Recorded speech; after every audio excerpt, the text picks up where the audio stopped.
Hello there. I thought today we'd do some drawing. I'm in Islington, in London, North London. And this is a street called Camden Passage, behind the main high road. It's a little street, pedestrianised, famous for its kind of antiques, cafes and restaurants.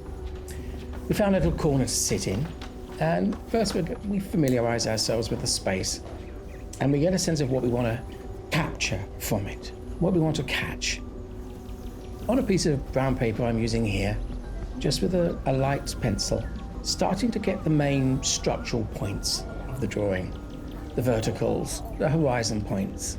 And when we're comfortable with where we think the drawing's going to sit, we're going in with our Indigraph pen. This is my favourite fountain pen. It's a pen that can accept waterproof ink.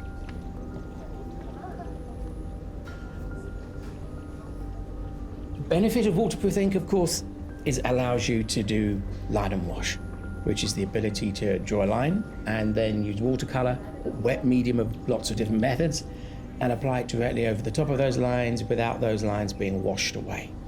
So it gives us a lot of flexibility, a lot of freedom, and a lot of security, because it means we can choose really to start with line, we can choose to start with the wash, we can start with a wet applied finish. Depends how the mood grabs us, because this is ultimately an enjoyable act. It's a relaxing act. You don't do this for money. You don't do this because you're paid to. You do this because it's enjoyable. And there's a sort of spirit that comes with it. You feel part of the space for a moment. I mean, in a space like this, as you can see, hundreds of people will walk past. Many of them will kind of chat to you for a second. But you feel very connected to the drawing and very connected to the space. There's something quite harmonious about it. There's something that makes you feel comfortable, even though you're sitting on a little stool on the corner of the street in a busy corner of a busy city. But somehow there's something meditative about it, something calming, something that, although you may end the drawing quite exhausted, there's something that makes you feel better for doing it. The benefit of the line method is it allows you to find character with that line.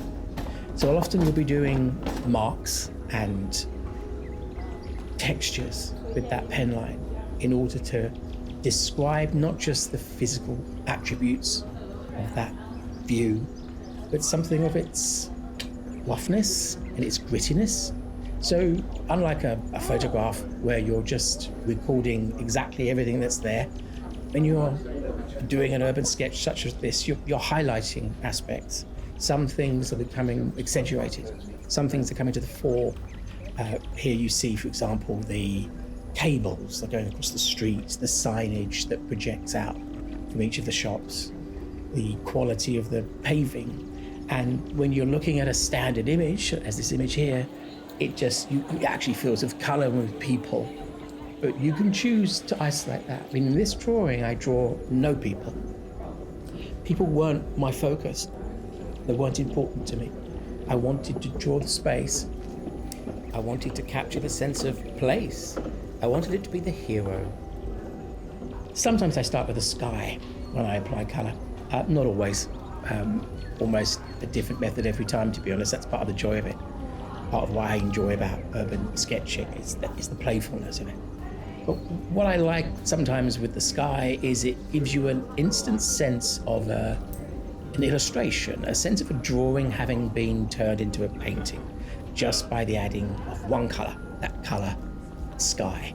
And here you see I've added a blue and a white. The blue is actually an acrylic ink, but I've mixed some ordinary inks in there as well, some waterproof inks in to kind of get it to play differently, to get it to feel differently. I like to mix my colours, pre-mix them so that I can sort of create dramatic kind of contrasting effects. And once I've got my sky in place, then I'm going to lay in some watercolour. Sense of background colour, I suppose, things that begin to give it a sense of the tonal value. I'm using Derwent Inktense here, which is favourite of the moment. I do tend to change my tools, my methods, things I love one day and then the next day I'll never touch. So I'm one of those kinds of drawers who has tools they prefer, but then tools they reject. But at the moment, Inktense is kind of interesting for me. I like the intensity of it. This is a set which I've kind of created. They don't normally come in this kind of compact form with so many colours in there. I've kind of built that myself. I like a marker pen. I often carry 2 or 3 sort of grey blues in my bag, and I really use them for shadowing, for really giving a 3-dimensional quality to a drawing. Huge fun, very easy, very quick. Going in with some acrylic markers. Now this is a new development for me. I've spent 10 years urban sketching, and it's always really been line and wash with watercolour, traditional watercolour. And the discovery of acrylic markers has really changed things for me. It's really upped my game a bit. I really feel there's something very fun about it. There's something about the opacity and the instant impact an acrylic pen can make. If you've never tried one, I do recommend them. They're huge fun. Of course, you do end up carrying 5, 6, 7, 8 pens, which can fill up your bag a bit, compared to a little tiny watercolour box, which we used to all carry.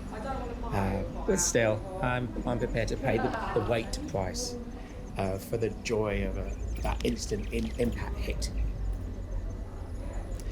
Now we're going to a standard marker pen, I would call this. So it gives you that transparency that you can lay over the top of the acrylic pen. So you start to get a real sort of textural depth where you're layering everything from the Inktense, the watercolor style, then you've got the marker, and then you've got the acrylic marker on top of that, and then you've got the alcohol marker on top of that, and then you can go into fine line acrylic markers, and eventually I tend to go back to Indigraph. I tend to go back to the fountain pen, because I can then define and give that final kind of sharpness that I like. I like a drawing to feel focused, and I like to feel as if I've controlled the drawing. I like to feel when I start the drawing, I know where it's going to end up, largely. You know, it's nice to be surprised, but ultimately I like it to look like a drawing I've done, if you see what I mean. There's sometimes a drawing can kind of get away from you, and it ends up being, I don't know, something that you didn't know you're going to get, something that made itself. And that's not really my thing.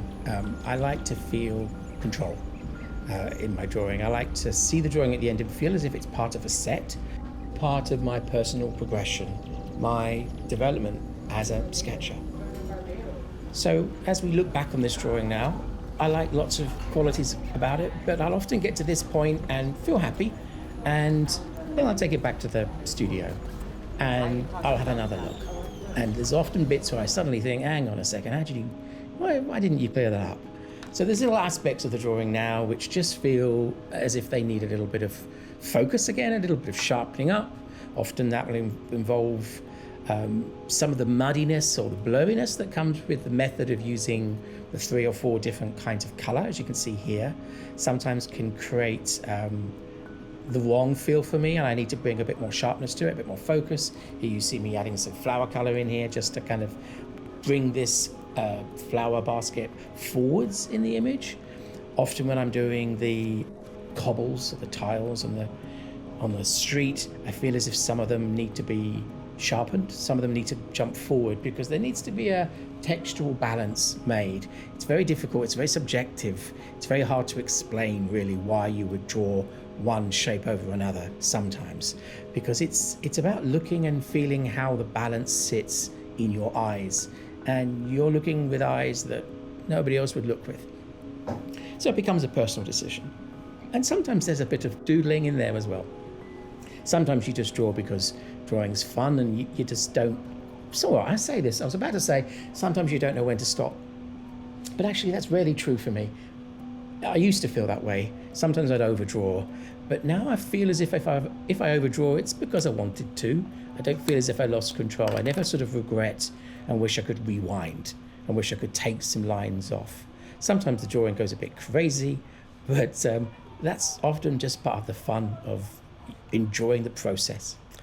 I hope you've enjoyed following me through this drawing. I drew the same street later on, but didn't do a video of that, so I'll get you a little image of that as well. So thank you. I hope you've enjoyed drawing with me today.